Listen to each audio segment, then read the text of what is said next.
नमो तस्स भगवतो अरहतो सम्मा सम्बुद्धस्स नमामि बुद्धं गुणसागरन्तं नमामि धम्मं सुगतेन देशितं नमामि संघं मुनिराज सावकं नमो बुद्धाय नमो धम्माय नमो संघाय।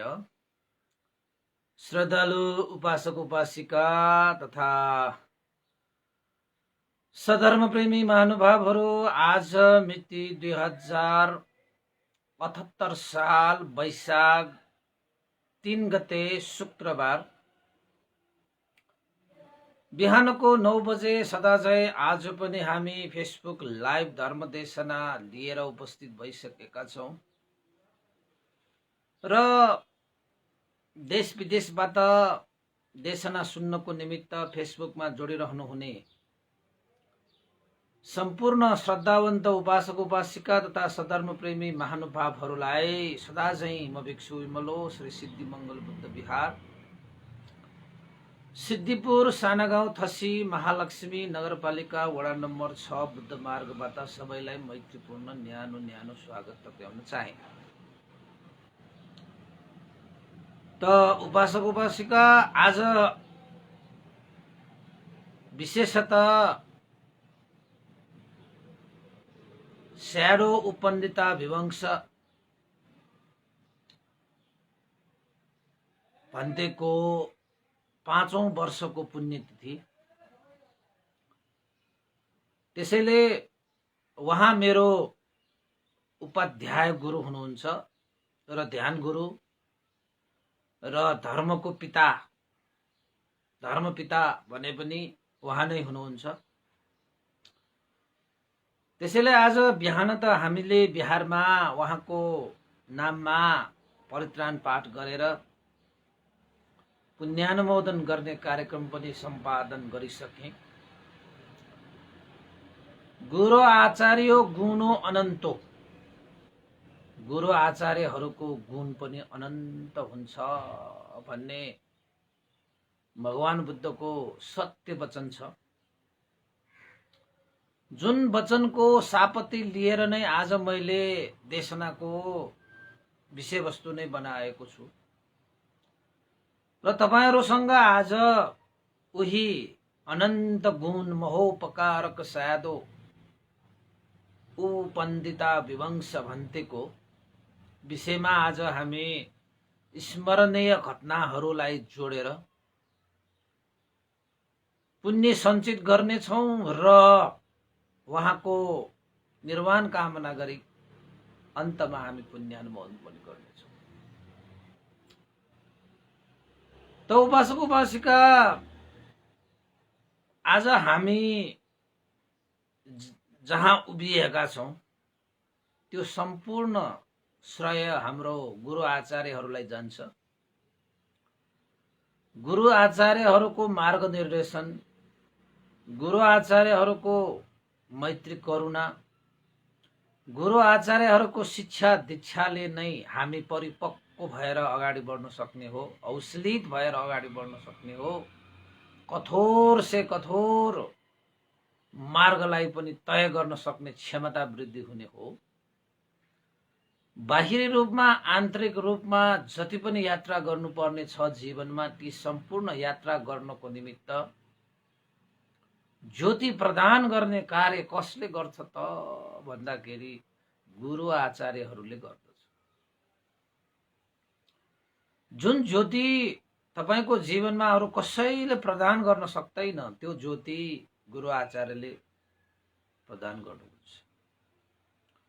त्यसैले गुरु आचार्य भनेका जीवनको ज्योति हो, जीवनको मार्ग हो, जीवनको ऊर्जा हो, जीवनको प्रेरणा हो। त्यस्ता व्यक्तिहरूको गुण स्मरण गरी निरन्तर अगाडि बढ्ने हो भने कहिले पनि हामीले नासन लुफी ह्यामाली मखु भन्छ, त्यो भनेको चाहिँ कहीँ कतै तपाई बाटो बिराउनु पर्ने अवस्था आउँदैन। किन त भन्दाखेरि उहाँ गुरुहरू भनेका भगवान बुद्धद्वारा देशित सधर्मको अध्ययन र अभ्यासबाट परिपूर्ण भएका, जसले भगवान बुद्धको त्यो सधर्म रूपी ज्योतिलाई आजसम्म पनि निरन्तर ज्योति फैलाइरहनको निमित्त जीवनको अन्तिम श्वाससम्म पनि प्रयत्नरत हुनुभयो र आफ्नो जीवन पनि धन्य बनाएर जानुभयो र बाँकी जति पनि संसारमा भएका जीवनहरू छन् ती जीवनहरूलाई पनि ज्योति दिनको निमित्त भगवान बुद्धको सधर्म रूपी ज्योतिलाई फिजाएर जानुभयो। त्यस्ता अनन्त गुणवान, त्यस्ता महोपकारक स्याडो जी उपन्दिता विवंश मास्तवीर भन्तेको आज पुण्यतिथि। अब उहाँ जस्तो व्यक्तित्वलाई हामीले कसरी बिर्सन सकिन्छ? विशेषतः म आफू खुद उहाँको शिष्य भएको कारणले गर्दाखेरि पनि बिर्सिने त कुरै भएन र म जस्ता चेला शिष्यहरू उहाँका हजारौं हजार छन् संसारभरि र अहिलेसम्म पनि उहाँकै मार्ग निर्देशनमा, उहाँकै पट प्रदर्शनमा कयौं देशहरूमा ध्यान भावनाको शिविरहरू सञ्चालन भइरहेका छन्। ध्यान शिविर साथसाथै ज्ञान शिविरका कुराहरू पनि सञ्चालन भइरहेका छन्। आज जति पनि हामीले देशनाहरू गर्यौं, उहाँ जस्तो आचार्य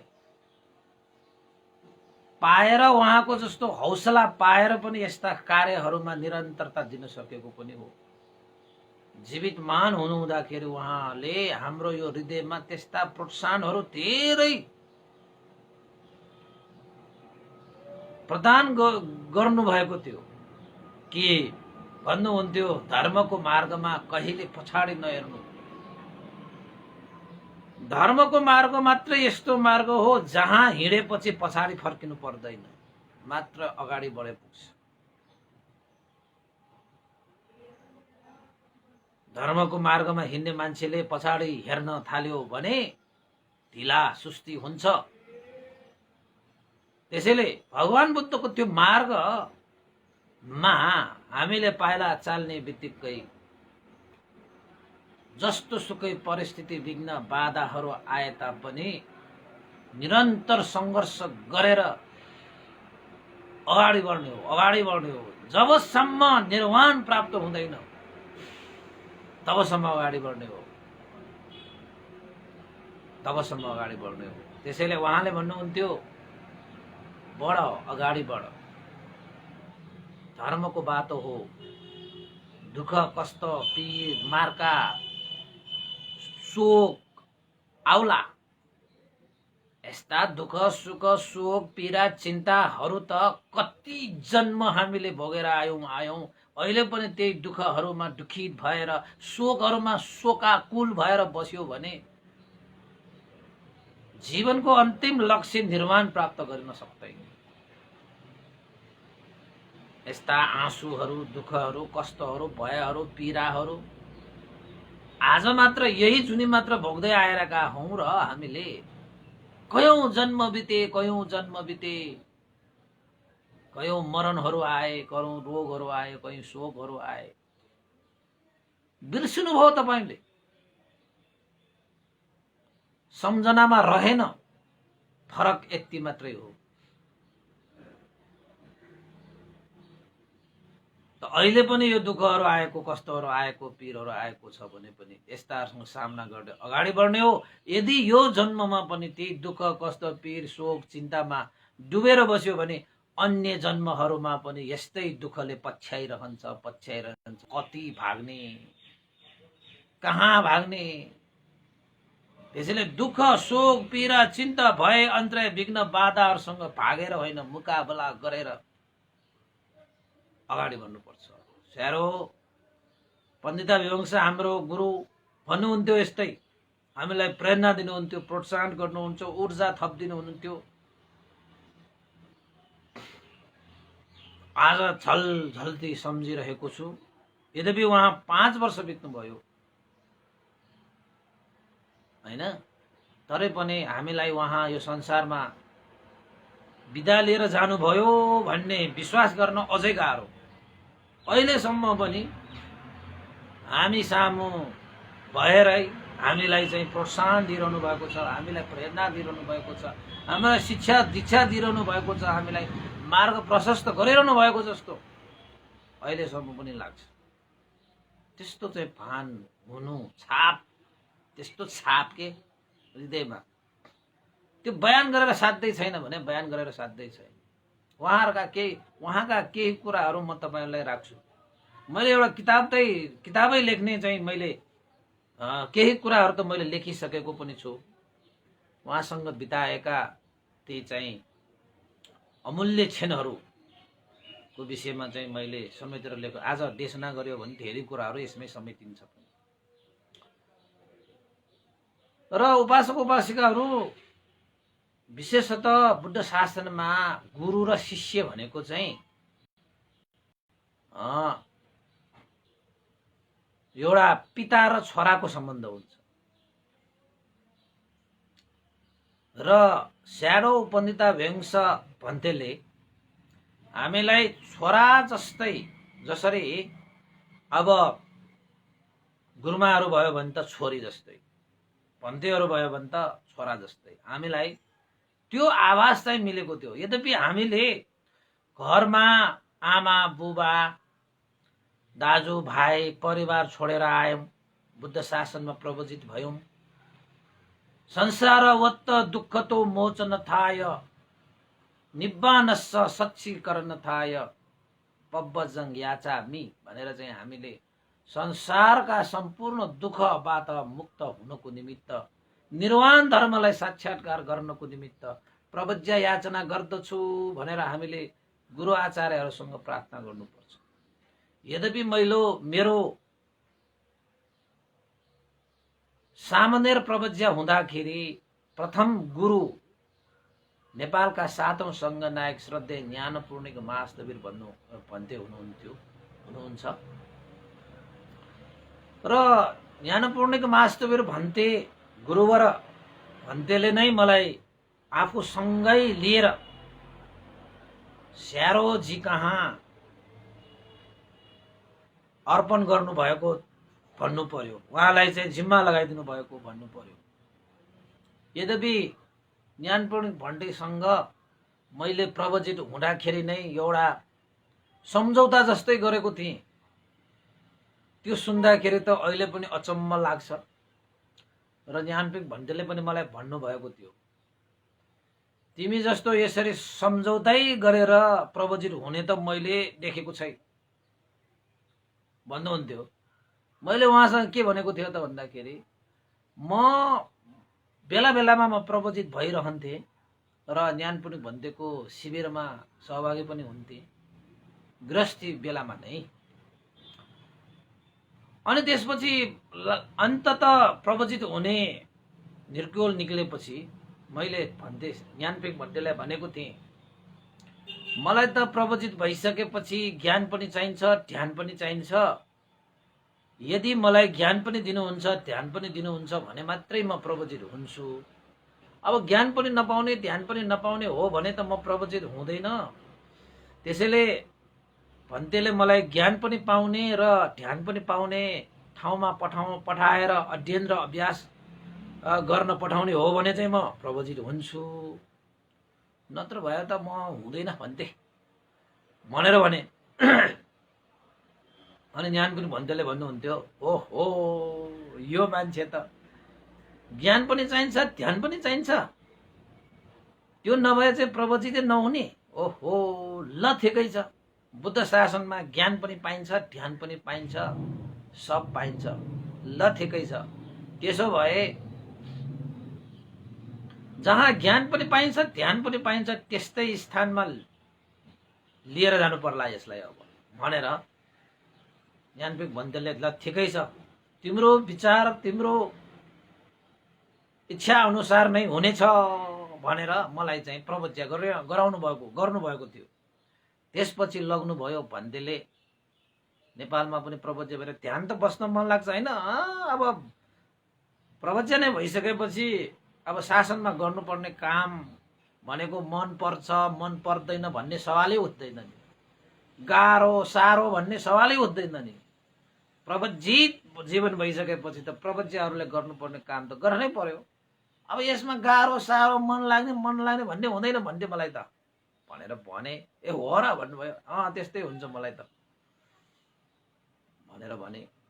अब दुःख कस्तो पीर भनेको त कहाँ छैन भनेको, संसारमा भवचक्रको खेल भएसम्म, जन्म मरणको खेल भएसम्म दुःखै दुःख छ होइन होइन। यो शरीर धारण गरेसम्मै दुःख छ।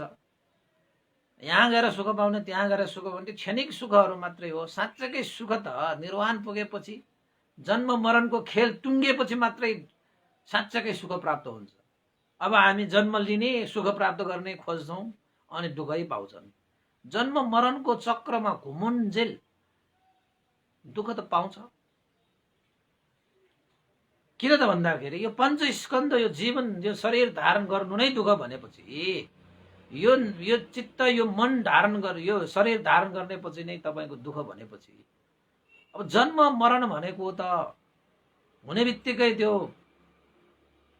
भवचक्रमा घुम्नु परिहाल्यो। भवचक्रमा घुमेपछि दुःख त आइपरिहाल्छ। त्यसैले याद गर्नुहोस् उपासक उपासिकाहरू, साँच्चैकै सुख, साँच्चैकै शान्ति प्राप्त गर्ने हो भने यो जन्म र मरणको खेल, जन्म र मरणको चक्रबाट अलग हुन सक्यो भने मात्रै साँच्चैकै सुख साँच्चैकै शान्ति पाउने हो। फेरि फेरि जन्म लिएर फेरि फेरि भवचक्रमा घुमेर तपाईँले चाहिँ साँच्चैकै सुख साँच्चैकै शान्ति पाउने इच्छा गर्नुभयो भने त्यो पनि तपाईँको मृग तृष्णा हुन्छ। त्यसैले हामीलाई स्यारोजीले भन्नुहुन्थ्यो, स्यादो उपन्दिता विवंश भन्तेले भन्नुहुन्थ्यो, हेर साँच्चैकै सुख प्राप्त गर्ने हो भने भवचक्रबाट मुक्त भएको अवस्था निर्वाण नै साँच्चैकै सुख हो, निर्वाण नै साँच्चैकै शान्ति हो। निर्वाण बिना कतै कहीं कतै हीरा मोती वर्षा भए जस्तै झरे पनि साँच्चैकै सुख पाइँदैन, साँच्चैकै शान्ति पाइँदैन। जति सुकै रूपवान, जति सुकै धनवान, जति सुकै बलवान, जति सुकै शक्तिवान, जति सुकै ऐश्वर्यवान भए पनि यो त्रिलोकमा कसैले पनि साँच्चैकै सुख साँच्चैकै शान्ति प्राप्त गरेको हुँदैन। जसले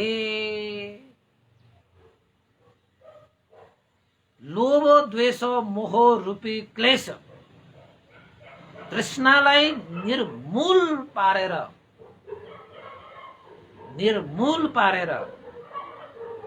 जन्म मरणको बिउलाई नै सखा पारिदिन्छ,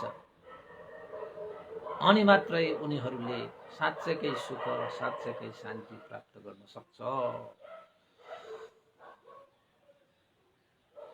हे भिक्षुगण, यो चिवर धारण गर्दाखेरि हामीले के भनेर धारण गरेका छौं त्यसलाई बरोबर विचार गर, बरोबर स्मरण गर, बरोबर चिन्तन गर, बरोबर मनन गर। स्यारोजीले भन्नुहुन्थ्यो, यो चिवर धारण गर्दाखेरि के भनेर आएका हौ तिमीहरूले भनेर सोध्नुहुन्थ्यो हामीलाई बेला बेलामा है। त्यो खचखच्याएको के संसार वत्त दुःखतो मोचन थाय निब्बानस्स सच्चीकरण थाय पब्बजङ याचामी। संसारमा भएका जति पनि दुःखहरू छन् ती सम्पूर्ण दुःखबाट मुक्त भएर परम सुख शान्त निर्वाणलाई प्राप्त गर्नको निमित्त म गुरु सामुन्ने प्रवज्या याचना गर्दछु भनेर यो चिवर धारण गरेको हो कि श्रमणहरूले। त्यसैले स्यारोजीहरूलाई भन्नुहुन्थ्यो, हरेक कार्य, हरेक कर्म, हरेक समय मैले जे जति कर्महरू गरिरहेका छन् ती सम्पूर्ण कर्महरू निर्वाणको लागि हेतु छ कि छैन भनेर हरेक प्रभुजीतले हिसाब किताब गर्नुपर्छ। के गर्नुपर्छ? हिसाब किताब गर्नुपर्छ। यदि प्रभुजीतको लागि त्यो कार्य निर्वाणको लागि हेतु हुँदैन भने त्यस्ता कार्यमा हात हाल्नु, त्यस्ता बाटोमा पाइला चाल्नु त्यो निरर्थक हुन्छ। त्यसैले कर्म गर्नुस्, तर हरेक कर्म निर्वाणको हेतु होस्, निर्वाणको आधार होस्। चाहे शरीरले गर्दा, चाहे वचनले गर्दा, चाहे मनले गर्दा, चाहे जेसुकैले गर्दा होस्। स्यारोजीले हामीलाई त्यस्तै सिकाउनुहुन्छ। याद गर त्यो दिन, याद गर त्यो क्षण, जुन दिन आफ्ना गुरु सामुन्ने यो चिवर धारण गर्नको निमित्त के वाक्य बोलेको थियो, के अधिष्ठान गरेको थियो, के लक्ष्य राखेको थियो। त हामीलाई यसरी सिकाउनु हुँदाखेरि हामीले बुझेको विषय चाहिँ हाम्रो उद्देश्य र लक्ष्य भन्नेको दुईटा हुन्छ। त हामीलाई स्यारोजीले यो लक्ष्य र उद्देश्यको विषयमा यति गम्भीर देशना गर्नुहुन्थ्यो र हामीले पनि बुझे। र श्रमणहरूको लक्ष्य उद्देश्य भनेको चाहिँ बहुजन हिताय बहुजन सुखाय, बहुजन हित र सुखको निमित्त उद्देश्य राखेर कर्म गर्ने।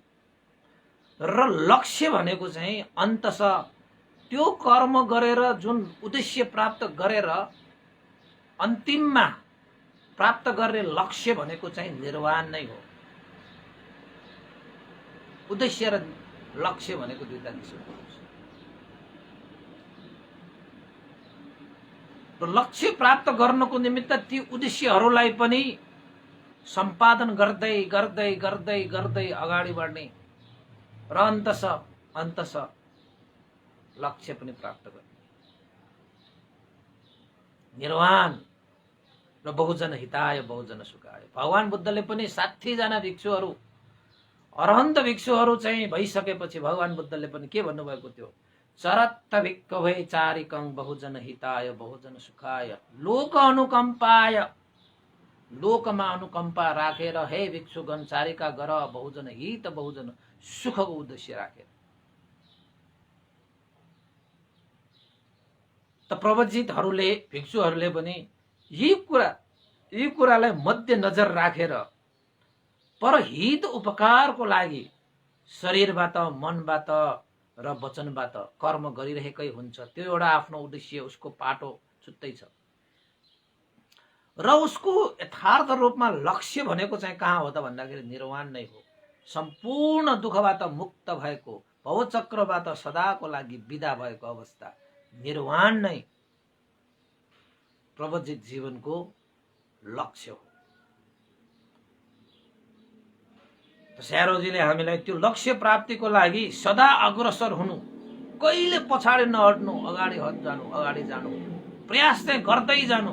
आज नसके भोलि सकिएला, भोलि नसके पर्सि सकिएला, पर्सि पनि नसकिएला, निपर्सि सकिएला। प्रयास चाहिँ गर्दै जाने, गर्दै जाने, गर्दै जाने। यद्यपि यो जीवनमा नसके पनि अर्को जीवनमा पनि भए पनि सकिएला, तर प्रयास चाहिँ गर्दै जाने, पछाडि चाहिँ नहट्ने, पछाडि चाहिँ नहट्ने। प्रयास गर्नेलाई दोष छैन, प्रयासै नगर्नेलाई दोषै दोष छ अरे। स्यारोजीले यस्तै भन्नुहुन्थ्यो हामीलाई, निर्वाण प्राप्तिको लागि प्रयासरत भइरहनु। आज नसके भोलि सकिएला, समय त अवश्य पनि आउँछ। आजै पाइला चाल्नु भएन भने कसरी चाहिँ पुगिएला। आज एक पाइला चाल्नु भयो भने निर्वाणको एक पाइला नजिक भएको हुन्छ। भोलि पनि एक पाइला चाल्ला, निर्वाणको नजिक फेरि 2 पाइला होला। तर निर्वाण पाइ नहाले तापनि निर्वाणको नजिक चाहिँ पुगिरहेको छ भन्ने मनमा त्यस्तो हौसला लिएर अगाडि चाहिँ बढिरहनु कहिले नफर्किनु। भगवान बुद्धको त्यो मार्गमा कहिले पनि पछाडि फर्किनै पर्दैन, पछाडि हिँड्नै पर्दैन, पछाडि सर्नै पर्दैन, जाने हो अगाडि। यसरी यसरी हाम्रो स्यारोजीले हामीलाई प्रोत्साहन गर्नुहुन्थ्यो र भन्नुहुन्थ्यो, एउटा कुरा तपाईँलाई याद गरिदिउँ, हुँदैन भन्ने केही छैन, हुन मात्रै बाँकी छ। सक्दैन भन्ने केही छैन, गर्न मात्र बाँकी छ। यो भयो स्यारोजीको है, स्यारोजीको। मैले पनि कहिलेकाहीँ कवितामा यस्ता शब्दहरू प्रयोग गर्छु, यो स्यारोजीले सिकाउनु भयो। संसारमा हुँदैन भन्ने केही पनि छैन, हुन मात्र बाँकी छ रे, हुन मात्र बाँकी छ। कस्ता कस्ता कुराहरू हुन्छ यहाँ, यो हुँदैन त्यो हुँदैन भन्ने नै हुँदैन, जे पनि हुन सक्छ यो संसारमा, हुन मात्रै बाँकी हो। सक्दैन भन्ने केही छैन रे, मान्छेले चाह्यो भने सक्दैन भन्ने केही पनि छैन, गर्न मात्रै बाँकी छ रे। आज नसके भोलि सकिएला, भोलि नसके पर्सि सकिएला, प्रयास त गर्नु पर्यो नि। त्यसैले स्यारोजी भन्नुहुन्थ्यो, प्रयासरत हुनु, धर्मको मार्गमा निरन्तर अगाडि बढ्नु, एक न एक दिन अवश्य चाहिँ सफल भइन्छ, एक न एक दिन अवश्य सफल भइन्छ। आफ्नो कर्ममा विश्वास गर्नु, कर्मको सामुन्ने भाग्य पनि झुकेर आउँछ रे, त्यस्तोसम्म भन्नुहुन्थ्यो। तपाईको कर्म गर्दै जानुभयो भने तपाईको भाग्य पनि झुकेर आउँछ रे, झुक्दै झुक्दै भाग्य पनि तपाईको पाउमा आउँछ। त्यसैले कर्मलाई चाहिँ खुबै जोर दिनुहुन्थ्यो, कर्मलाई चाहिँ खुबै जोर हुन्थ्यो। सब्बे सत्ता कम्म सका कम्म दायाद कम्म योनि कम्म बन्धु कम्म पति शरण, सबै कर्महरू हुन्, सबै सत्व प्राणीहरू कर्ममै आधारित छन्। जति पनि सम्बन्धहरू, जति पनि बन्धुहरू कर्मकै कारणले हुने हो। कर्मकै कारणले तपाईहरूको चाहिँ जन्म मरण हुने हो, कर्मकै कारणले तपाईको जीवनयापन हुने हो, सबै कर्मको कारणले हो।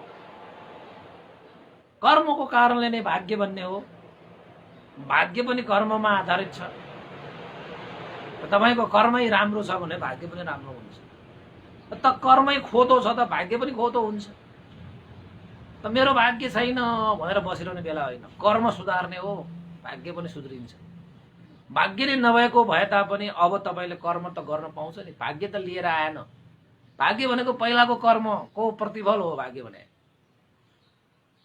अब तपाईँ पहिलाको जन्ममा, पहिलाको समयमा तपाईले धेरै राम्रो भाग्य बनाएर आउनु भएन कर्म नगरेको कारणले। मसँग भाग्य छैन भनेर अब पुरपुरोमा हात राखेर बसेर हुन्छ। कर्म त गर्नु पर्यो नि, कर्म गरेपछि नै भाग्य भन्ने हो। त भाग्य भनेको त अहिलेको अहिले हामीले खोल्न सक्छ। भाग्य बोकेर नआएका मान्छेहरूले पनि यही जन्ममा कर्म गरेर भाग्य निर्माण गर्न सक्छ। तर सबैको निर्माता, यो संसारको निर्माता, यो संसारको सृष्टिकर्ता भनेकै को रहेछ त? कर्म रहेछ।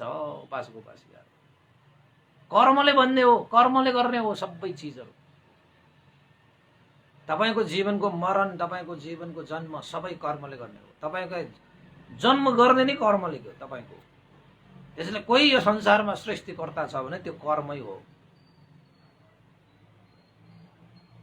हैन? स्वर्ग पाउने पनि कर्मले नै हो, नर्क पाउने पनि कर्मले नै हो, सबै कर्म हो, सबै कर्म हो। त यसरी बुझ्नुभयो भने तपाईको जीवन पनि फल्छ फुल्छ। फल्छ फुल्छ भनेपछि केस मात्रै फुलेर हुँदैन कि, केसमा मात्रै फलाएर हुँदैन, केस मात्र सेतो हुने गरी फलाएर हुँदैन कि। फल्ने फुल्ने भनेको चाहिँ तपाईको जीवनमा ज्ञान गुणका कुराहरू फलाउनु पर्छ, फुलाउनु पर्छ। टाउकोमा केस मात्र फुलाएर हुँदैन कि, मनमा ज्ञान फुलाउनु पर्छ कि, अनि मात्रै जीवन सार्थक हुन्छ नि त। कयौं मान्छेहरूले आफ्नो केस फुलाएर त गयो नि, जीवन पो फलाउनु पर्यो, फुलाउनु पर्यो। जीवन फलाउनको निमित्त, फुलाउनको निमित्त सम्यक कर्म गर्नु पर्यो, सही कर्म सत्य कर्म गर्नु पर्यो, कुशल कर्म गर्नु पर्यो, अनि मात्रै जीवन फल्छ फुल्छ। नत्र भने त केस मात्रै फल्छ फुल्छ। त यसरी केस फलाएर फुलाएर कयौं मान्छेहरू गए, खोइ त दुःख पाएको खोइ त सुख पाएको। उनीहरूले चाहिँ जन्म मरणको चक्करबाट अलग्ग भएर गएन। त्यसैले मान्छेहरू चाहिँ कालो केसलाई सेतो बनाएर केस मात्र फलाउने फुलाउने कार्यमा निरन्तर अगाडि बढिरहेको हुन्छ। यो मन, यो हृदय, यो कर्मलाई फलाउने फुलाउने कार्यमा भने दिलचस्पी नै छैन। त भगवान बुद्धको शिक्षा अनुसार स्यारो पण्डिता विवंश भन्तेले हामीलाई यस्तै कुराहरू गर्नुहुन्छ।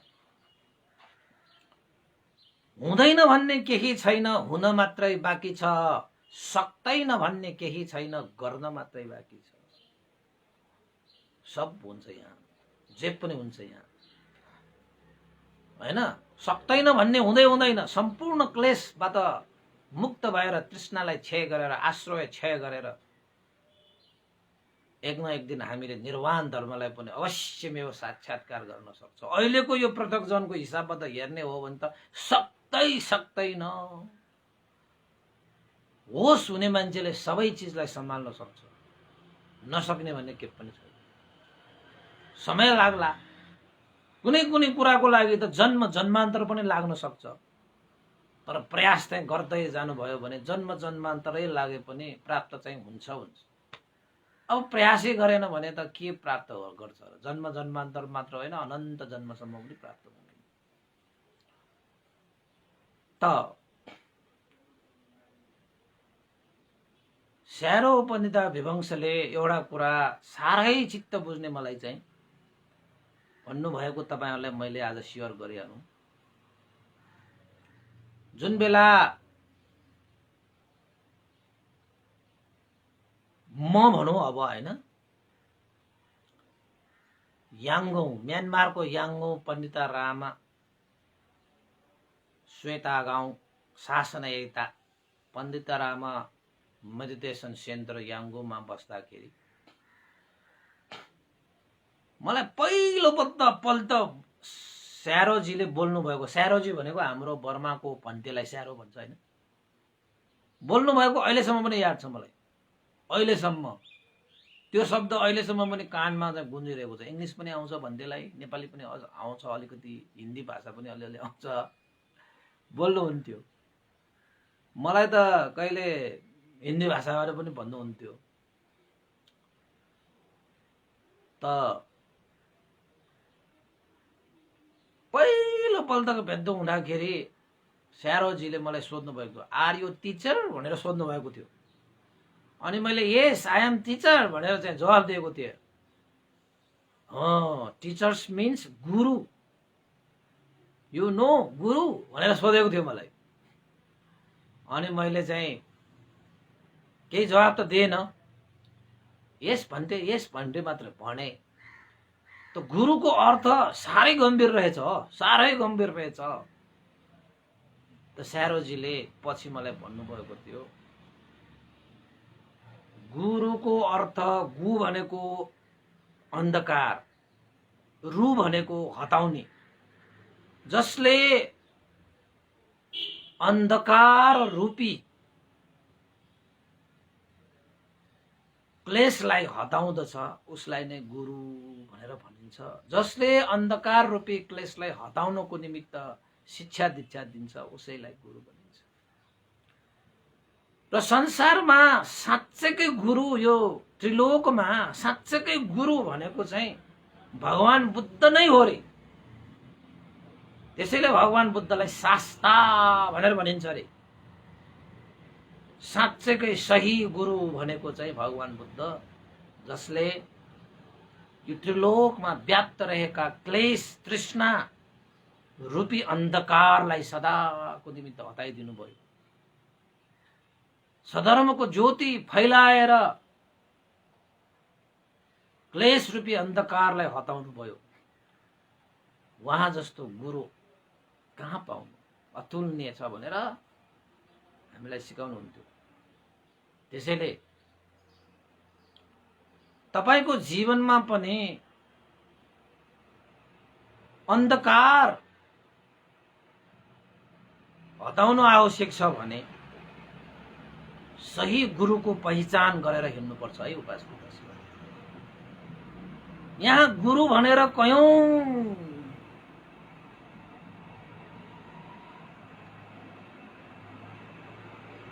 कथाकथित गुरुहरू नभएका होइनन् नि, तर सही मानेमा सही मार्गमा डोर्याउने, अन्धकारलाई हटाउने, मिथ्या दृष्टिलाई हटाउने, तृष्णालाई हटाउने, दुःखबाट मुक्त गराउनको निमित्त अध्ययन अभ्यास गराउने सही गुरु चाहिँ पाउन चाहिँ गाह्रो छ है, पाउन चाहिँ गाह्रो छ है। त्यसैले सही गुरुलाई तपाईले चिन्नु भयो भने चाहिँ अवश्यमेव तपाईको जीवनको यो अन्धकार चाहिँ अवश्य हटेर तपाईको जीवनमा सधर्म रूपी ज्योति फैलिन्छ हैन। त हामी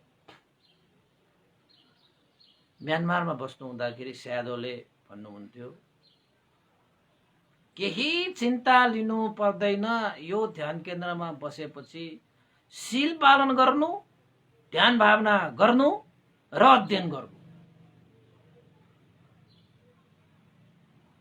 यति भन्दा बाहिर कतै नजानु। बस शील पालन गर्ने, शील पालन गरेपछि जीवित भइन्छ, जीवित भएपछि न अध्ययन र अभ्यास गर्न सकिन्छ। स्यारोजीले हामीलाई सिकाउनु भएको तपाईहरुले मैले शेयर गरेको है। प्रवचित भइसकेपछि या चाहिँ गृहस्थी भइसकेपछि, बुद्ध शासनमा प्रवेश गरिसकेपछि सबभन्दा पहिला जीवित हुनु आवश्यक छ, प्राण हुनु आवश्यक छ र शासनस्स आयु, शासनस्स विनयो नाम शासनस्स आयु, यो बुद्ध शासनको आयु प्राण भनेकै विनय यानी कि शील धर्म, शील गुण धर्मलाई भनिन्छ। जोसँग शील गुण धर्म छ उनीहरू मात्रै जीवित छन्, उनीहरू मात्रै जिउँदो हो।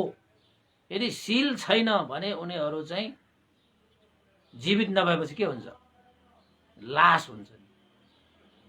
त्यसैले स्यारोजीले हामीलाई के भन्नुहुन्थ्यो, सबभन्दा पहिला शीललाई महत्त्व दियो। शील, सदाचार हैन, शीललाई पालन गरेर पहिला जीवित हुन सिक, अनि मात्रै अध्ययन गर्ने हो, अनि मात्रै अभ्यास गर्ने हो। त्यसैले शीललाई चाहिँ साह्रै आदर गौरव गरेर हामीलाई भन्नुहुन्थ्यो, यदि शील पालन गर्यो भने सबै चीज लाभै लाभ हुन्छ, सबै चीज प्राप्त हुन्छ। निर्वाणको जग भनेकै शील हो रे के। निर्वाण प्राप्त गर्ने भनेर चाहिँ जुन यो चिवर लगाएका छौ, ती व्यक्तिहरूले निर्वाण प्राप्त गर्नको निमित्त पहिला घर ठहराउनको निमित्त जग हाल्नु पर्यो नि त। त्यो जग भनेको चाहिँ शील हो, शील हो। अनि शील भएपछि मात्रै, जग भएपछि मात्रै अब कस्तो चाहिँ तपाईले चाहिँ अब तल्ला उठाएर चाहिँ संरचना बनाउने त तपाईको हातमा छ। जति बलियो जग हुन्छ त्यति बलियो घर हुन्छ। त्यसैले स्यारोजीले भन्नुहुन्थ्यो, सबभन्दा पहिला शीललाई शुद्धि गर। तपाईको 60 प्रकारको विशुद्धिहरू छन् निर्वाण प्राप्त गर्नको निमित्त। शील विशुद्धि भनेर छ पहिलो। शीललाई शुद्धिकरण जति सक्छ त्यति चाँडो अब तपाईहरुले गरिरहनु भएको जति चाहिने शुद्धता त्यो भइ नसकेको पनि होला, तर तपाई प्रयासरत हुनुहुन्छ भने चाँडो भन्दा चाँडो त्यसलाई शील शुद्धिकरण गर्दै जाने, अनि मात्रै अध्ययन गर्ने, अनि मात्रै अभ्यास गर्ने। त तपाईसँग शीलै छैन भने के अध्ययन के अभ्यास, केही अर्थ छैन। त शील नभएको व्यक्तिले जति अध्ययन गरे पनि त्यसको कुनै अर्थ हुँदैन। उसले त्यो अध्ययनबाट केही सिक्नै सक्दैन। जगै नभएको घर त एकैछिनमा भत्किहाल्छ। त्यस्तै गरी जति सुकै अभ्यास गरे तापनि त्यो अभ्यासले पनि केही प्राप्ति हुनेवाला छैन। किन त भन्दाखेरि भएको जस्तो झन् तपाईलाई चाहिँ शील नभएको अध्ययन, शील नभएको अभ्यास, त्यस्ता कुराले त तपाईलाई दुःखबाट मुक्त होइन, निर्वाणमा होइन निर्माणमा पुर्याउँछ तपाईलाई। त्यस्तो हुन्छ। तपाईले मान, अभिमान, घमण्ड, ईर्ष्या, उद्देश्य को छ थिएन, मिद्दा आउँछ। मैले त यस्तो पढेको छु, मैले त यस्तो अध्ययन गरेको छु भनेर शील नभएपछि मान, अभिमान, घमण्ड उत्पन्न हुन्छ हो। अनि ध्यान भावना अभ्यास गरे प्राप्ति त के पनि हुँदैन। बिचराहरूको शीलै छैन त के प्राप्त गर्छ त? मैले यति समय बिताएर यति शिविर लिएको छु, उति शिविर लिएको छु भन्दै सदाचार भनेको छैन। अध्ययन भएको मान्छे त सदाचारमा आउनु पर्यो नि। अभ्यास भएको मान्छे त सदाचारमा, शिलाचार होइन, नैतिकता त्यस्तो चिजमा पो तपाईको चाहिँ उक्लिन्छ त। कहाँबाट त्यो मान, अभिमान, घमण्ड, ईर्ष्या, उद्देश्य को आउँछ? त्यसैले शील, सदाचार, अनुशासन, विनय, धर्म भनेको चाहिँ बुद्ध शासनको प्राण हो, बुद्ध शासनको आयु हो। अब प्राणी नभएको मान्छेलाई पढाएर कि अभ्यास गराएर कि त्यस्तै हो सबै थोक त भन्थे। स्यारो भन्देले हामीलाई भन्नुहुन्थ्यो, नेपालबाट आएका प्रवजितहरू देखेपछि, भेटेपछि मलाई साँच्चै भगवान बुद्धका सन्तानहरूलाई भेटेको जस्तो महसुस हुन्छ। आहा, कति मजाको शब्दहरू प्रयोग गर्नुहुन्छ हाम्रो गुरुवर भन्टेले। फेरि दोहोऱ्याउँ है, मजा पो भएर मैले दोहोऱ्याएको है। नेपालबाट श्रमण भिक्षुहरू आए भने, भेट्न पाए भने, सँगै बस्न पाए भने मलाई साँच्चै भगवान बुद्धका सन्तानहरूसँग भेट्न पाएको जस्तो, बस्न पाएको जस्तो हुन्छ। जब जब मैले नेपाली भिक्षुहरूलाई, श्रमणहरूलाई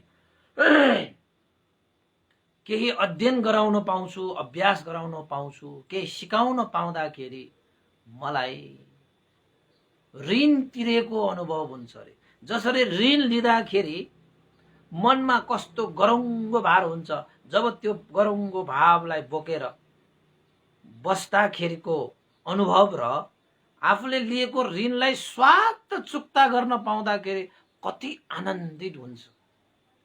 त्यसरी नै स्यारोजीले भन्नुहुन्थ्यो, नेपालबाट आएका प्रवजित भिक्षु श्रमणहरूलाई सिकाउन पाउँदा मलाई ऋण तिरेको जस्तो हुन्छ।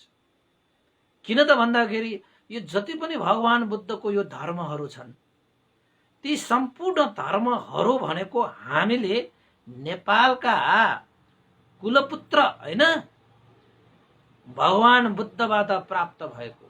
यानि कि हामीले त भगवान बुद्ध नेपालकै छोरा होइन, नेपाल पुत्र, उहाँको हामीले धर्म ग्रहण लिएर एक किसिमले त हामी ऋणी जस्तै। त अब आएर हामीले नेपालकै छोराछोरीहरूलाई सिकाउन पाउँदाखेरि, अभ्यास गराउन पाउँदाखेरि, धर्म हामीले दिन पाउँदाखेरि हामीले लिएको धर्म ऋण जस्तो भए पनि अब फेरि नेपालका छोराछोरीहरूलाई चाहिँ त्यो धर्म दिन पाउँदाखेरि ऋण तिरेको जस्तो मनै आनन्दित हुन्छ, मनै हल्का हुन्छ। धन्य मैले जीवनमा ऋण तिरे जस्तो हुन्छ अरे के स्यारोजीलाई। त्यस्तो भनेर हामीलाई सिकाउनुहुन्थ्यो, त्यस्तो भनेर हामीलाई अभ्यास गराउनुहुन्थ्यो। कति मजाले मनमा त खुसी हुन्छ। सारा पीर चिन्ता सब चिज चाहिँ यो घाम लागेपछि पानीहरू बाफ बनेर उडेर गए जस्तो के सारै चिन्ता पीर त्यहाँको सबै चिजहरू चाहिँ हराएर जान्छ। यो टाउको त यति हल्का हुन्छ, यो यत्रो शरीर त कति हल्का हुन्छ त्यस्ता कुराहरू। त्यसरी चाहिँ त्यसैले भगवान, त्यसैले चाहिँ हाम्रो स्यारोजी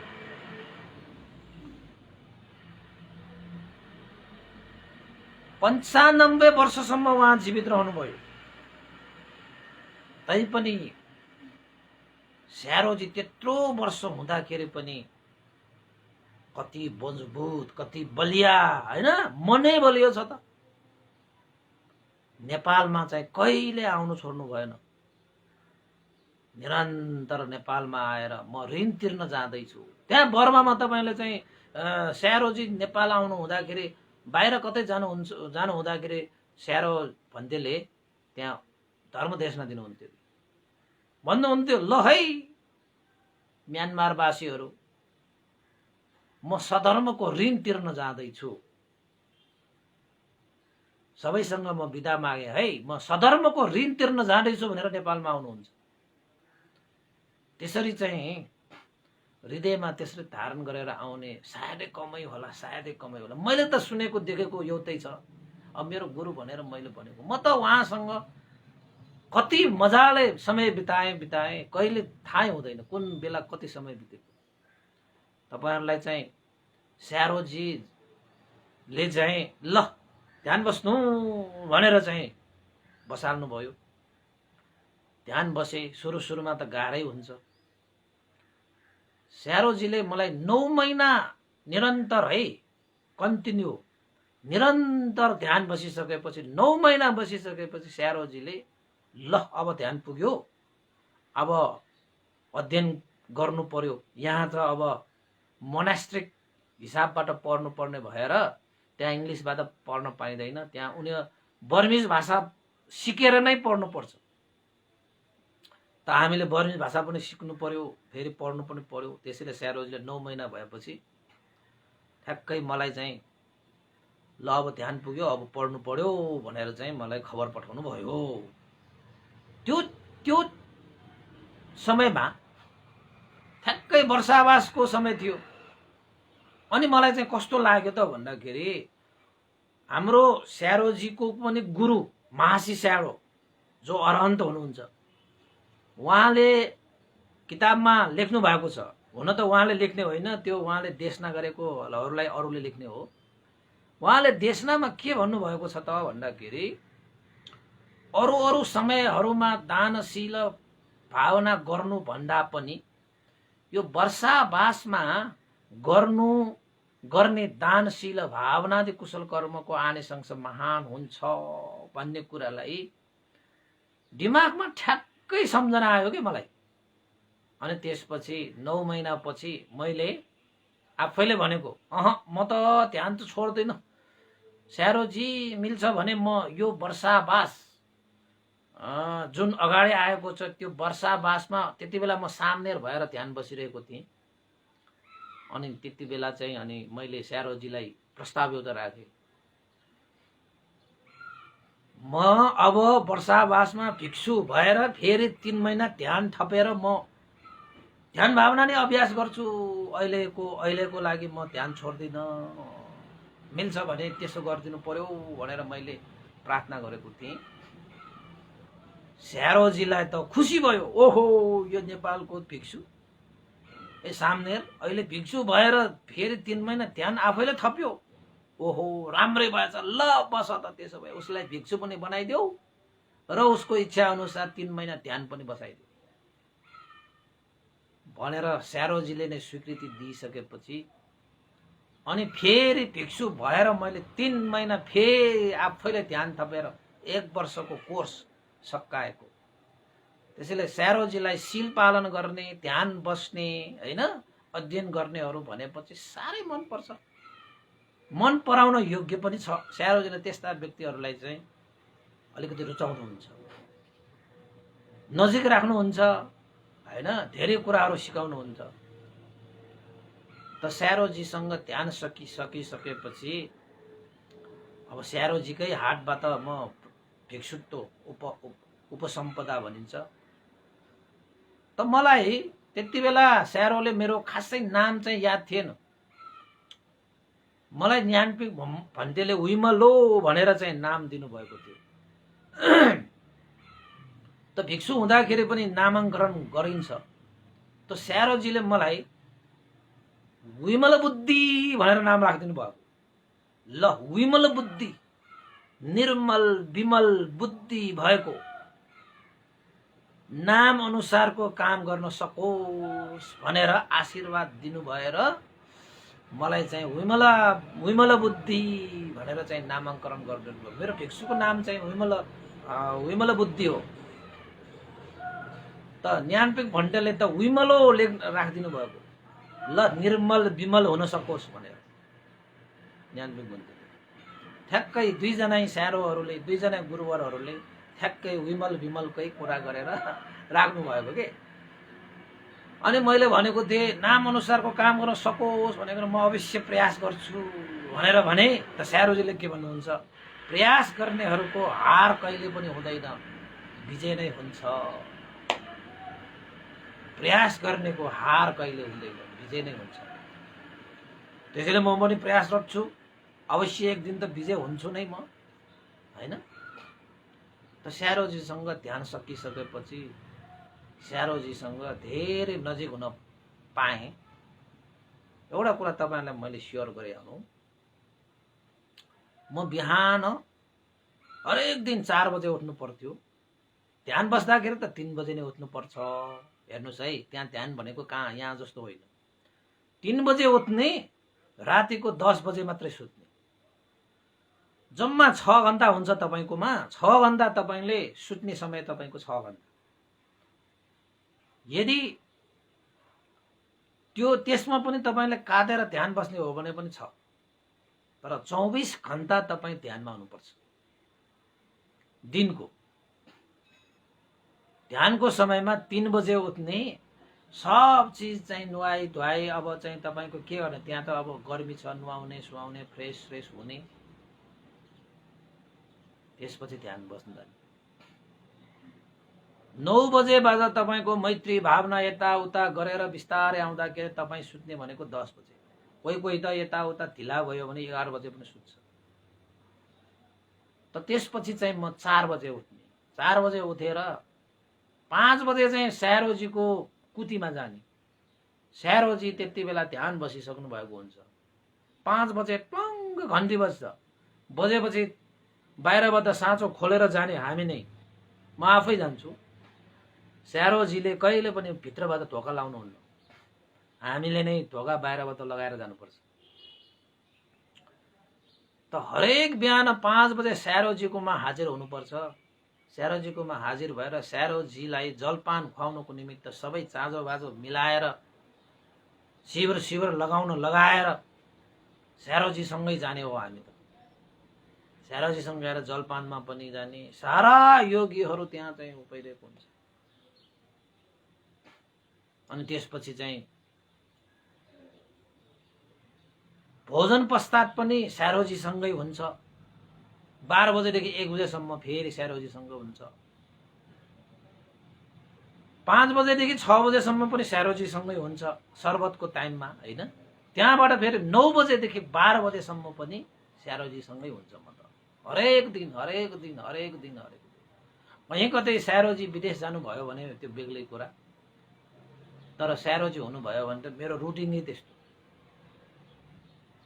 त्यसपछि एउटा कुरा म तपाईहरुलाई सुनाउन चाहेको, त्यो 9 बजेदेखिको 12 बजेसम्म चाहिँ स्यारोजीको सेवा गर्नुपर्छ। स्यारोजीलाई मसाज गरिदिनुपर्छ। स्यारोजीको चाहिँ तपाईको यो हाडहरुमा चाहिँ त्यो पाउडरहरु लगाइदिनु पर्छ, ओखतीहरु लगाउने त्यस्तो छ त्यहाँ। स्यारोजीको रुममा किताबहरु मिलाउनु पर्छ। स्यारोजी दिनभर किताब पढ्नुहुन्छ, यत्र तत्र सबै किताब यो त्यो, हैन। त 3 घण्टाको समयमा हामीहरु स्यारोजीलाई सेवा गर्दै बस्दाखेरि स्यारोजी कहिले पनि चुपो लाग्नुहुन्न। उहाँ बोलेको बोले गर्नुहुन्छ, सोधेको सोधै गर्नुहुन्छ। आज के गर्यो, मैत्री भावना गर्यो कि गरेन, आज क्लास पढेको कस्तो भयो, त्यस्तै गरी त्यसपछि त्यो 3 घण्टाको समयमा उहाँले कुरा गर्ने क्रममा कुरा गर्ने शैलीमा हामीलाई यस्तो ज्ञान गुणका कुराहरू सुनाउनुहुन्छ कि त्यो 3 घण्टा चाहिँ 3 महिनाको ज्ञानले भरिएको हुन्छ कि 3 महिना त्यसरी चाहिँ क्लासमा बसेर सिकेको र स्यारोजीसँग 3 घण्टा मात्र तपाईले बसे पनि त्यति ज्ञान तपाईले प्राप्त गर्न सक्नुहुन्छ। मैले आफूले अनुभव गरेको है, मैले अनुभव गरेको कति मजा है। त्यसैले 1 वर्ष तपाईँ चाहिँ स्यारोजीसँग बस्नुभयो भने अब कति वर्ष बसेको जस्तो हो, कति वर्ष अध्ययन गरेको जस्तो हुन्छ होला। कहिले काहीँ त स्यारोजीसँग बस्दा बस्दा बस्दा बस्दा बस्दा त्यो चाहिँ सेवा गर्दा गर्दा कहिले काहीँ त निदाउँछ। म त स्यारोजीकै शरीरमा निदाएको पनि पत्तो हुँदैन कहिले काहीँ। त्यस्तो के पसिना त यति आउँथ्यो, मलाई सोध्नुहुन्थ्यो, ए उमलो जिन्दगीमा यति पसिना कहिले बगाएका छौ र तिमीले भनेर सोध्थ्यो। अनि मैले भन्थ्यो अब म खासै काम त खेतीपातीको काम त म गर्दैन थिएँ, तर फुटबल भलिबल खेल्दाखेरि चाहिँ यसरी पसिना चाहिँ आउँथ्यो भनेर भन्थ्यो। अब फुटबल खेलेर पसिना बगाउनु र यसरी चाहिँ धर्ममा पसिना बगाउनु केमा चाहिँ मजा आइरहेको छ त भनेर सोध्थ्यो। स्वाभाविक रूपमा धर्ममा पसिना बगाउनु भनेको त साह्रै मजा। अब फुटबलमा भलिबलमा त्यत्रो पसिना बगाए, म गृहस्थीमा भलिबल फुटबल कति खेल्थेँ, कति मेडलहरू त छ मसँग। तपाईहरु पत्याउनुहुन्न, तपाईहरुलाई मेरो ब्याकग्राउन्ड थाहै छैन अहिलेसम्म। कति भलिबल कति फुटबलमा फर्स्ट मेडलहरू त कति छ। के पायो त त्यो? किएर गयो, भित्तामा झुन्ड्यायो, प्रमाणपत्रहरू पायो, खोइ त के पायो त? झन् त्यसबाट रिस राग बढ्छ, घमण्ड बढ्छ, मान बढ्छ, फ्याँकेर आए सबै चिज। म त मजाको खेलाडी हो नि, तपाईको राष्ट्रिय खेलाडी हो नि म त। कहाँ गएर मैले चाहिँ भलिबल खेलेँ, फुटबल खेलेँ। अझै फुटबल भन्दाखेरि पनि भलिबलमा मलाई खेलहरू त साह्रै आउँछ, नआउने केही छैन मसँग, सबै आउँछ खेल्न चाहिँ। त त्यसरी पसिना बग्थ्यो भनेको खेल्दाखेरि, त धर्ममा त्यसरी पसिना बगाउँदाखेरि मन सन्तुष्ट हुन्छ कि, मन सन्तुष्ट हुन्छ हैन। अनि स्यारोजीले जहिले पनि भन्नुहुन्थ्यो धर्ममा बगाएको एक थोपा पसिनाको मूल्याङ्कन हुन्छ। चिन्ता नगर, जति सक्छ बगाऊ, जति सक्छ बगाऊ भन्नुहुन्छ कि। भगवान बुद्धले पारमिता पूरा गर्नु हुँदाखेरि आफ्नो रगत बगायो, हामीले त पसिना मात्र बगाइरहेका छौँ। स्यारोजीले त्यसरी हौसला दिनुहुन्थ्यो, हामीले त के बगाइरहेका छौँ? पसिना। अब मान्छेहरूले धर्म गर्दाखेरि पसिना बग्यो भनेर थाक्यो भनेर धर्म गर्नै छाड्छ। त भगवान बुद्धले यस्तो धर्मलाई प्रतिपादन गर्नको निमित्त आफ्नो रगत बगाएर आएको रे, रगत बगाएर आएको रे। हामीले यस्तो धर्मलाई प्राप्त गर्नको यो निमित्त एउटा जीवन हैन, यो जीवनलाई हामीले अर्पण गर्न सक्दैनौँ। भगवान बुद्धले त यस्तो धर्मलाई प्राप्त गर्नको लागि 4 असंख्य 1 लाख कल्पसम्म आफ्नो जीवन अर्पण गरेर आएको रे। हे भिक्षुहरू, तिमीहरू त नेपालको छोराहरू, भगवान बुद्धका सन्तानहरू, रगत बगाउन पनि पछि नपरेर धर्मको लागि। पसिनाको के कुरा भनेर चाहिँ हामीलाई चाहिँ खूब प्रेरणा दिनुहुन्थ्यो, खूब प्रेरणा दिनुहुन्थ्यो। धर्मको लागि त यो जीवन अर्पण गर्ने, जीवन पायो भन्छ नि त, कति जीवन पाए माने गया छगुनिको खला हो। साँच्चै धर्म प्राप्त गर्नु एउटा दुईवटा जीवन चाहिँ अर्पण गरेर पुग्छ। त भगवान बुद्धले कतिवटा जीवन अर्पण गर्नु हैन, त्यसरी हामीलाई सिकाउनुहुन्थ्यो। अनि चाहिँ मजा आगे। अनि एउटा घटना छ, जहिले रुममा जान्छु स्यारोजी किताबमा व्यस्त। किताब हाटमा कहिले खाली भनेको हुँदैन, कहिले खाली भनेको हुँदैन। मैले यति सोधेको थियो। अनि किताबमा बसेर मैले पहिला पनि तपाईलाई सुनाएको थिएँ, कतिले नसुनेको पनि होला। किताबमा बसेर हेरेर मुसु मुसु मुसु मुसु हाँसिरहनुहुन्छ कि तपाईँ स्यारो हाँस्नु भएको बिरलै देख्नुहुन्छ मान्छेहरूले। त म त अब नजिकै हैन देखिहाल्छु, अनि मैले सोध्ने कि ल स्यारोजी त हाँस्नुभयो, मुस्कुराउनु भयो, किन र तपाईँ हाँस्नु भएको त बिरलै देखिन्छ, तपाईँ त हाँस्नुभयो, खुसी हुनुभयो त आज भनेर सोध्छु। म कहिले दुखी भएको छु र, देखेको छु म दुखी भएको भनेर सोध्नुहुन्थ्यो हामीलाई। अनि मैले भने अब दुखी भएको पनि देखेको छैन, अब तपाईँ मुस्कुराउनु भएको पनि देखेको छैन। आज तपाईँ मुस्कुराउनु भएकोले कारण सोधेको। कारण सोधेको, ल सुन, यो मैले पाली भाषा पढिरहेको, भगवान बुद्धको वचन, सत्य वचनहरू पढिरहेको, यो पाली भाषालाई मैले जति जति बार पढ्छु त्यति म भगवान बुद्धसँग कुरा गरिरहेको जस्तो महसुस हुन्छ। भगवान बुद्धलाई नै भेटेर म भगवान बुद्धसँग संवाद गरिरहेको जस्तो भान हुन्छ। अनि मलाई खुसी नभए के दुःख हुन्छ त भनेर सोध्नुहुन्थ्यो स्यारोजीले, यहाँ हाम्रो स्यारोजी। भगवान बुद्धद्वारा देशी धर्महरूलाई अध्ययन गर्दाखेरि पढ्दाखेरि साक्षात सम्यक सम्बुद्ध तथागत भगवान शास्त्रासँग भेटेको जस्तो, कुरा गरेको जस्तो, संवाद गरेको जस्तो हुन्छ। हे भिक्षु, हे विमलो, तिमी पनि भगवान बुद्धको यो वचन, सत्य वचनलाई पढ, अध्ययन गर र भगवान बुद्धलाई भेट, भगवान बुद्धलाई चिन, भगवान बुद्धको दर्शन गर।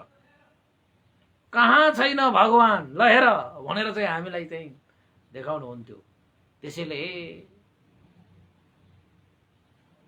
कहिलेकाहीँ मनमा अल्छी लाग्यो, मनमा निराश उत्पन्न भयो, मनमा विस्मात उत्पन्न भयो, उजाड भयो भने धर्मलाई अध्ययन गर। आकुल व्याकुल भयो भने पनि धर्मलाई अध्ययन गर, धर्मलाई अभ्यास गर। मनमा नराम्रा कुराहरू आयो भने पनि धर्मलाई अध्ययन गर, धर्मलाई अभ्यास गर। किन त भन्दाखेरि अध्ययन र अभ्यासमा भगवान बुद्धलाई देखिन्छ, भगवान बुद्धलाई भेटिन्छ, भगवान बुद्धलाई चिनिन्छ।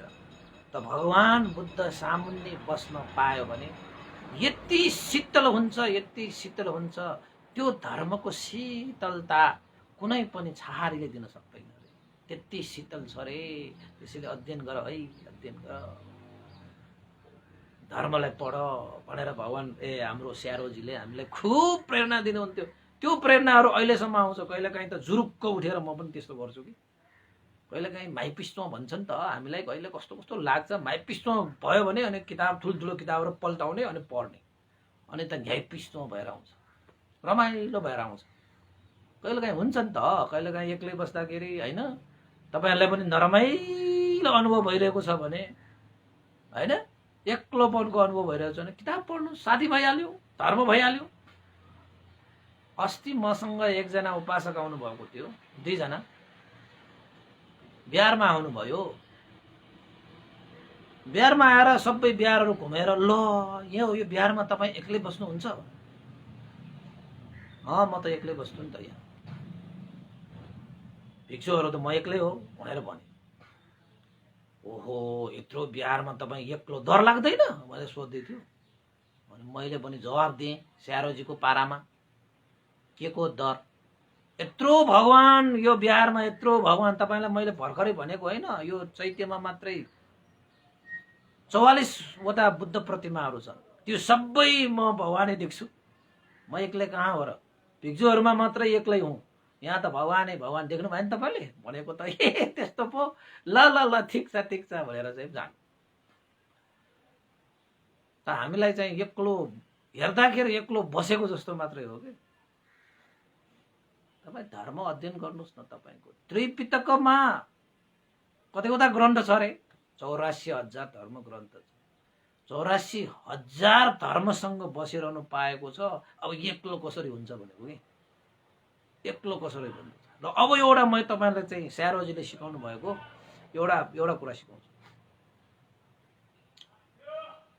धर्म अध्ययन अभ्यास गरिसकेपछि कहिले गुरुसँग नबस अरे, गुरुसँग नबस अरे। स्यारोजीले त्यस्तो भन्नुहुन्छ हामीलाई। जाऊ, गुरुलाई छोड्न सिक अरे, गुरुलाई छोडेर हिँड्न सिक अरे। त्यो भनेको कस्तो त भन्दाखेरि, पहिला त तपाईँ गुरुसँगै बस्नु पर्यो, सिक्नु पर्यो, अध्ययन गर्नु पर्यो, अभ्यास गर्नु पर्यो। त्यो गरिसकेपछि गुरुसँग नबस अरे। हाँगा भएर जाऊ भनेको मतलब चाहिँ फैलिएर जाऊ भनेको कि। भगवान बुद्धले पनि 60 जना भिक्षुहरूलाई आफ्नै शिष्य भनेर सँगै राख्नु भएन नि। चरत्त भिक्कवे चारिकम बहुजन हिताय बहुजन सुखाय। हिँड, यता जाऊ उता जाऊ, पूर्व पश्चिम उत्तर दक्षिण जहाँ जहाँ मिल्छ त्यहाँ त्यहाँ जाऊ, गुरुसँगै सदा तासिएर नबस अरे। जसरी उपमा दिएको, जसरी एउटा रुखमा एउटा चाहिँ हाँगाबाट अर्को हाँगा निस्किएर गयो भने मात्रै त्यो झाङ्गिएको वृक्षमा चराचुरुङ्गहरू बस्न पाउँछ अरे। उनीहरूले चाहिँ आड पाउँछ। एउटै मात्र हाँगा भयो भने त्यो रुख जति अग्लो भयो भने त्यो रुखमा अलिकति मात्रै चराहरू अटिन्छ अरे कि। त्यसैले चाहिँ यो हाम्रो बोडी वृक्ष ओल्गसीमा पिप्पलको बोट, त्यो बोटलाई हेर्नुहोस् त कति छाङ्गिएर बसेको हुन्छ कि। त्यसैले त्यो रुखले धेरै छाहारी दिन्छ, धेरै चराचुरुङ्गहरूलाई बस्नको निमित्त स्थान दिन्छ, धेरै शीतलता प्रदान गर्छ अरे। त्यसैले चाहिँ शिष्यहरू फैलिएर जाऊ भन्छ कि। मसँग जहिले पनि नबस, मसँग जहिले पनि स्यारोजी स्यारोजी भनेर मसँगै बस्नुपर्ने भन्ने छैन। सक्षम भयो, ऊर्जाशील भयो, आफू सक्षम भइसकेपछि जाऊ, छोडेर जाऊ मलाई। पण्डित राममै बसेर जे पनि गर्नुपर्छ भन्ने छैन। जाऊ, हिँड भन्नुहुन्थ्यो कि। त मलाई पनि यस्तै लाग्छ कि कति गुरुहरूको सँगै मात्र बस्यो, गुरुहरूको आज्ञा लिएर धर्म प्रचार गर्न जाने, त्यस्तो एउटा मजाको उपदेश पनि स्यारोजीले दिनुहुन्थ्यो है। यस्ता घटनाहरू त कति थियो उपासक उपासिकाहरू। उहाँले सिकाउने तरिका, उहाँले हामीलाई चाहिँ त्यहाँ गर्नु भएको त्यस्तो कुराहरू तपाईले त्यस्तो क्लासबाट हैन पाउँदैन कि। प्रत्यक्ष सिकाउनुहुन्थ्यो विनयहरू, अभिदम्महरू, ध्यानहरू। मलाई त जाऊ,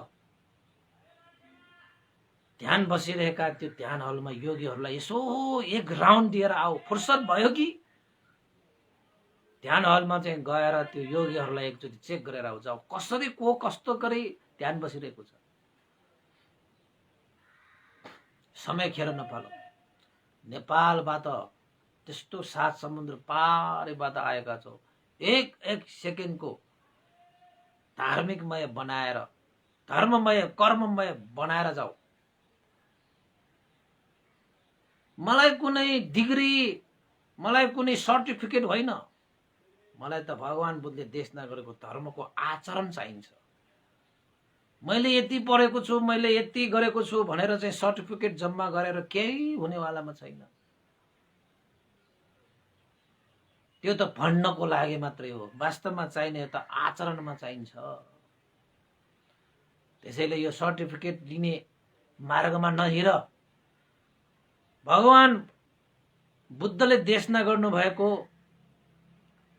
4वटा सर्टिफिकेट छन्। ती 4वटा सर्टिफिकेट एउटा न एउटा सर्टिफिकेट लिएर जानुपर्छ जिन्दगीमा। त्यो भनेको के सर्टिफिकेट त? श्रोतापन्नको सर्टिफिकेट, सकृतागामीको सर्टिफिकेट, अनागामीको सर्टिफिकेट, अरहन्तको सर्टिफिकेट। त्यो जतिको सर्टिफिकेट यो संसारमा अरु के पनि छैन। त्यसैले यो चाहिँ युनिभर्सिटी, नाना तरिका डिग्री सिग्री हेन तेनको पछाडि नलाग। भगवान बुद्धले दिनुभएको सर्टिफिकेट लिनतिर लाग। अध्ययन गर, अभ्यास गर, जीवनलाई सार्थक तुल्याऊ भनेर स्यारोजीले भन्नुहुन्थ्यो। जान्ने सुन्ने भन्ने होइन, जान्ने सुन्ने मात्र भइदियो भने पनि काम छैन। बुझ्ने हुनु पर्यो, धारण गर्नुपर्ने, पालन गर्ने हुनुपर्छ के जीवनमा। जान्ने सुन्ने त नभएको यहाँ भन्नुहुन्थ्यो। बर्मामा जान्ने सुन्ने नभएको देश हो र गृहस्थीहरूले धम्माचार्य पास गरेका त फाल्ला फाल एसएलसी पास गरेका जस्तो छन्। त्यहाँ फाल्ला फाल छन्। त्यहाँ गृहस्थीहरू, तपाईँ जस्तो गृहस्थीहरू पनि त्यहाँ कति धम्माचार्य छन् पास गरेका। नेपालमा परियति परेका जस्तो फाल्ला फाल। तर चाहिने भनेको चाहिँ के हो? आचरणमा चाहिने हो, अभ्यासमा चाहिने हो, व्यवहारमा चाहिने हो, धारण पालनमा चाहिने हो। त्यो धर्मले तपाईलाई अनि मात्रै तपाईलाई सर्टिफिकेट दिन्छ। त्यो त युनिभर्सले दिएको होला, त्यो कसैले दिएको होला। धर्मले दिने सर्टिफिकेट भनेको श्रोतापन्न, सकृतागामी, अनागामी र अरहन्त फल हो। त्यसैले संसारमा धेरै फल खायो होला, मिठो, पिरो, गुलियो, हैन, के स्वादको फल खायो होला। हे भिक्षु, हे विमलो, भगवान बुद्धको 4वटा फलहरू छ। त्यो फल खाइसकेपछि अरू फलको कुनै स्वादै चाहिँदैन। त्यसरी भन्नुहुन्थ्यो कि हामीलाई। यस्ता कुराहरू धेरै छ उपासक उपासिका। त्यसैले मैले पनि जिन्दगीमा धेरै फल खाएँ, स्याउ खाएँ, अनार खाएँ, हैन, जुनार खाएँ, सुन्तला खाएँ, के खाएँ, धेरैको स्वाद थाहा पाएँ। अब फलको त्यस्तो फलको इच्छा त सक्यो। अब चाहिँ फलको भगवान बुद्धको सधर्ममा फलेका फलहरू खान बाँकी। तिनीहरूलाई खाने हो। श्रद्धापन्न, सकृतागामी, अनागामी, अरहन्त फललाई खाएपछि अब कुनै फलको रस खानु बाँकी छ। त भगवान त स्यारोजीले हामीलाई त्यस्तै भन्नुहुन्थ्यो। जिन्दगीमा त्यो 4वटा फल छ। त्यो 4वटा फलमा एउटा न एउटा फल खाएरै जाऊ है। नत्र भने भोको पेट लिएर हिँडेको मान्छे जस्तो भोको पेटले केही पनि पूर्ण हुँदैन। भोको पेटले दिमाग पनि पूर्ण हुँदैन, भोको पेटले यात्रा पनि पूरा हुँदैन, भोको पेटले केही सोच विचार पनि पूर्ण हुँदैन। जब पेट भरिन्छ अनि मात्रै हिँड्न पनि सकिन्छ, पढ्न पनि सकिन्छ, लेख्न पनि सकिन्छ। त्यसरी हो। त्यसैले चाहिँ यो जीवनको यात्रामा जबसम्म भगवान बुद्धको सधर्मको बगैँचामा फलेको 4वटा फल हामीले खाँदैनौँ तबसम्म हाम्रो जीवन भोको जीवन जस्तै हो, भोगाएको जीवन जस्तै हो। त्यसैले स्यारोजीले भन्नुहुन्थ्यो, हे विमलो, फल खाने हो नि श्रोतापन्न फल खाऊ, सकृतागामी फल खाऊ, अनागामी फल खाऊ, अरहन्त फल खाऊ। अब आइन्दा तिम्रो जीवन कहिले पनि भोको हुने छैन, भोको हुने छैन। ल उपासक उपासिकाहरू, तपाईहरू पनि जति सुकै 84 व्यञ्जन खाए पनि जबसम्म तपाईले सधर्मको बगैँचाको फल खाँदैन तबसम्म तपाईको जीवन भोको जीवन, पेट खाली जीवन हो। त्यसैले सबै उपासक उपासिकाहरूले भगवान बुद्धले सधर्मको बगैँचामा फलाएको त्यो 4वटा फल मध्ये एउटा न एउटा फल तपाईले खान पाउनु भयो भने तपाईको जीवन यात्रा अब कहिले भोको रहने छैन, तपाईको पेट खाली कहिले हुने छैन। र भोको पेटले पाप धर्म जान्दैन भने जस्तो हो। यो भगवान बुद्धको सधर्मको त्यो फल नखाएसम्म तपाईले पनि साँच्चै धर्म र पाप जान्दैन कि चिन्दैन कि। त्यसैले सही धर्म, गलत धर्म, राम्रो नराम्रो, असल हैन, खराब, सत्य असत्य चिन्नको निमित्त त तपाईले सधर्मको बगैँचामा फलेको 4वटा फलहरू मध्येमा एउटा न एउटा फल खानै पर्छ, पेट भर्नै पर्छ र जीवन परिपूर्ण गर्नै पर्छ। चाहे तपाई अरहन्त फल खानुहोस्, त्यो त सबभन्दा बेस्ट फल भइहाल्यो। त्यो पनि सक्नुहुन्न, अनागामी फल खानुहोस्, त्यो पनि सक्नुहुन्न, सकृतागामी फल खानुहोस्, त्यो पनि सक्नुहुन्न भने श्रोतापन्न फल त खानुहोस्। ल उपासक उपासिकाहरू, आज 5औं वर्षको पुण्यतिथि स्यारो उपनिषद विवंशको गुरुवर भन्तेको स्मरणमा गुणानुस्मरण गर्दै आज मैले चाहिँ गुरु आचार्य गुण अनन्तो, उहाँहरूको गुण त यस्तै कुरा गर्ने हो। यी कुराहरू सिकेको हो। मैले अरबौं खरबौं सम्पत्ति दिएर कसैलाई युनिभर्सिटीमा दिएर मलाई ज्ञान दियो भनेर पनि किन्न सक्दैन त। न यस्ता कुराहरू आमा बुवाले दिन सके, न इष्टमित्र, न ज्ञाति बन्धु, न के कसले दिन सक्छ। यस्ता कुराहरू गुरुहरूले मात्रै दिन सक्छ। त्यसैले गुरुहरूको गुण पनि अनन्त अनन्त छ, ना अन्तो अनन्तो, यति उति छ भनेर अन्त भन्नै सकिँदैन, त्यस्तो गुण छ। र मेरो जीवनमा पनि मैले खुबै अनुभव गरेको धेरै कुराहरू छ, दिनभरि भने पनि सकिँदैन। स्यारोजीसँगको हरेक क्षण मेरो लागि अमूल्य रह्यो होइन।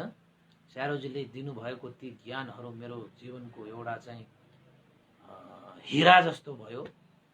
आज जे हामी छौँ त्यो क्षणसम्म आइपुग्नको निमित्त स्यारोजीहरूको त्यो शिक्षा, त्यो दीक्षा, त्यो अनुशासन होइन, त्यो प्रेरणा, त्यो ऊर्जा होइन, त्यो मार्ग निर्देशन चाहिँ अहिलेसम्म पनि कतै कहीँ केही भयो भने त्यसले चाहिँ घचघचाइरहन्छ कि स्यारोहरू यता पछि पछि लागेर हामीलाई चाहिँ घचघचाइरहेको जस्तो, जाऊ अगाडि बढो, जगाऊ अगाडि बढो भनेर पछाडि बसेर हामीलाई हर हमेसा त्यसरी हौसला प्रदान गर्ने गुरुहरूको भनेको त हामीले चाहिँ गुण नसम्झेर हुन्छ। बैगुनी बन्यो भने त बैगुनी मान्छे तपाईँलाई मनपर्छ, बैगुनी बन्यो भने तपाईँको मन कालो भएर जान्छ, कालो केस चाहिँ बरु फुलेर आउँछ। जीवन फुल्दैन फल्दैन, केस मात्र फुलाएर के गर्ने, मन फुलाउनु पर्यो नि त। त्यसको लागि त गुण स्मरण गर्नुपर्छ र गुणवान व्यक्तिहरूको गुण स्मरण गर्न सके मात्रै तपाईँको जीवन फलेर आउने हो, फुलेर आउने हो। त्यसै तपाईँहरू सबैले पनि त्यो स्यारोजीको गुणलाई सम्झनुपर्छ। स्यारो नभएको भए म हुँदैन, मै नभएको भए तपाईँले देश नै सुन्न पाउँदैन होइन। त्यसैले चाहिँ उहाँहरू भनेका बुद्ध शासनको खम्बाहरू संसारभरि विपස්සना ध्यान भावनाले प्रचार प्रसार गरेर कयौंको उपकार गरे। उहाँ स्यारोजीले मुस्लिमहरूलाई, क्रिस्चियनहरूलाई, हिन्दूहरूलाई, अब बुद्धिस्टहरूलाई त कुरै छोडौँ, जैनहरूलाई कसलाई मात्रै उहाँले छोड्नु भयो, साराका सारालाई उहाँले चाहिँ होइन त्यही शिविर लगाएर होइन उहाँले चाहिँ धर्म प्रचार गर्नुभयो। तपाईँ बर्मामा जानुभयो भने उहाँको बिहारमा यद्यपि त्यहाँ ठुलो भगवान राखेको छ, भगवानको ध्यानको मूर्ति होइन प्रतिमा राखिएको छ, त्यहाँ चाहिँ भगवान बुद्ध राखियो भने मुस्लिमहरू क्रिस्चियनहरू आएर ध्यान बस्न आउँदैन भन्ने सोचलाई चाहिँ नमज्जाको जवाब छ। त्यो मजाको जवाब भन्नु पर्यो, नमज्जाको के भने उहाँहरूलाई मात्रै नमज्जा। मुस्लिमहरू पनि आएर ध्यान बसेकै छ, क्रिस्चियनहरू आएर पनि ध्यान बसेकै छ, हिन्दूहरू आएर पनि ध्यान बसेकै छ। अब बुद्धिस्टहरूको त कुरै गर्नु पर्यो। त्यो त क्षमता नभएको मान्छेहरूले भगवान बुद्धको शिक्षालाई क्षमतावान भएर चाहिँ प्रचार प्रसार गर्न नसकेपछि मात्रै भगवानलाई लुकाउने हो कि ए भगवान राख्यो भने यो बुद्धिस्ट भन्लान् भनेर। त्यसरी त कहाँ गर्न सकिन्छ। भगवान भनेको त न बुद्धिस्ट न शुद्धिस्ट, तपाईँले मात्रै बनाएको। भगवान बुद्ध त सारा जगतको शास्ता हो नि, क्रिस्चियनहरूको पनि शास्ता हो, मुस्लिमहरूको पनि शास्ता हो, सबैको शास्ता। किन त भन्दाखेरि उहाँसँग चाहिँ जीवन जिउने र मर्ने शिक्षा अनुशासन छन्। त प्राणी भइसकेपछि जिउनु पर्दैन, मर्नु पर्दैन, त जिउने र मर्ने शिक्षा त भगवान बुद्धले दिनुभएको छ। त सबैलाई चाहिन्छ। यो बुद्धिस्टहरूलाई मात्रै चाहिने, यो क्रिस्चियनहरूलाई मात्र चाहिने भन्ने त हुँदैन नि भगवान बुद्धको शिक्षा। अब ध्यान भनेको पनि ध्यान बस्यो भन्ने बित्तिकै बुद्धिस्ट हुने हो र? बुद्धिस्ट बन्नु पनि पर्दैन तपाईँलाई। पहिला तपाईँ ध्यान बस्नुहोस् न, सिक्नुहोस् न, अभ्यास गर्नुहोस् न, अध्ययन गर्नुहोस् न। के रहेछ त यो भगवान बुद्धको यो त्रिलोकले मान्ने, देवता र ब्रह्माहरूले सम्म पनि स्वीकार्ने यो शिक्षा भनेको कस्तो छ भने पहिला तपाईँ अध्ययन गर्नुहोस् न, अभ्यास गर्नुहोस् न, अनि के भन्नुपर्छ भन्नुहोस्। त भगवान बुद्धले भन्नुभएकै छ यो त सार्वजनिक धर्म हो, सार्वजनिक शिक्षा, सार्वजनिक अनुशासन, यो त्यो भन्ने छैन। त हामी भगवान बुद्धको शिक्षा अध्ययन गर्नलाई पछि मात्रै बौद्ध भनेर भनेको। त उहाँको जीवन त मनुष्यलाई, मानवलाई मानव बनाउने शिक्षा हो नि त, देवतालाई देवता बनाउने शिक्षा होइन। त्यस्तो शिक्षालाई चाहिँ हामीले ग्रहण गर्न सकिएको खण्डमा साँच्चैकै जीवन फल्नेछ, फुल्नेछ। त्यसको लागि चाहिँ हामीलाई सही मार्ग प्रशस्त गर्ने, मार्ग निर्देशन गर्ने गुरुहरूको आवश्यकता हुन्छ र म त भाग्यमानी ठान्छु आफूलाई। मलाई त साह्रै गर्व लाग्छ कि मैले नेपालका 7औं सङ्घनायक श्रद्धेय गुरुवर ज्ञानपूर्ण भन्ते जस्तो गुरु पाएँ। त्यस्तै गरी धुरन्धर विद्वान अग्ग महापण्डित होइन तपाईको चाहिँ ज्ञानपूर्ण भन्तेको छत्रछारीमा बसेर प्रवचित हुन पाएँ। महोपकारक अनन्त गुणवान विपස්සनाचार्य पण्डिता विवंश स्यारोजी जस्तो चाहिँ उपाध्याय गुरु पाएँ। मेरो लागि त दायाँ बायाँ होइन, म चाहिँ कम्बो भन्न खोजिरहेको छु होइन, सिकेर के यतापट्टि ज्ञानपूर्ण भन्तेको पनि सिक्यो, यतापट्टि स्यारोजीको पनि सिक्यो। कहिलेकाहीँ आउँछ होला त्यो अंश त आइहाल्छ नि, अलिअलि अंश नआए त हामी यति कहाँ हुन सक्छ र होइन। त्यसैले चाहिँ ती गुरुहरूलाई चाहिँ मैले नमन गरेँ, श्रद्धा सुमन मैले अर्पेँ होइन, उहाँहरूको निर्वाण कामना गरेँ। हुन त हाम्रो पुण्यको आवश्यकता नहोला होइन हामीलाई लागेको, तर हाम्रो कर्तव्य जिम्मेवारी भनेको चाहिँ गुरुवरहरूप्रति श्रद्धा सुमन अर्पण गर्ने हाम्रो कर्तव्य हो। त्यसैले आज 5औं वर्षको पुण्यतिथिमा स्यारो उपन्दिता विवंशप्रति हृदयदेखि भित्रै हृदयदेखि नतमस्त रूपमा उहाँको चरणमा शिरोपर गर्दै जति पनि मैले अहिलेसम्म गरिआएका पुण्य कुशलहरू छन् ती पुण्यको अनुभवले सबै पुण्यको होइन अनुभवले स्यारोजीलाई निर्वाण कामना गर्न चाहे होइन। त्यस्तै गरी 7औं सङ्घनायक श्रद्धेय गुरुवर ज्ञानपूर्ण भन्ते पनि मेरो शिरमै राखेको व्यक्ति, उहाँलाई पनि अब यो समयमा किन बिर्सौँला र, उहाँ पनि बित्नु भइसकेको भएर उहाँलाई पनि म त उहाँ चाहिँ निर्वाणै हुनुभयो भन्ने मान्छे म त होइन।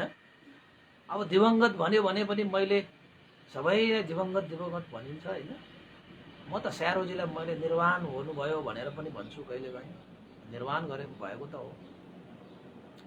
त्यसैले उहाँहरूको चाहिँ आज झलझल्ती गुणहरू याद आइरहेको छ।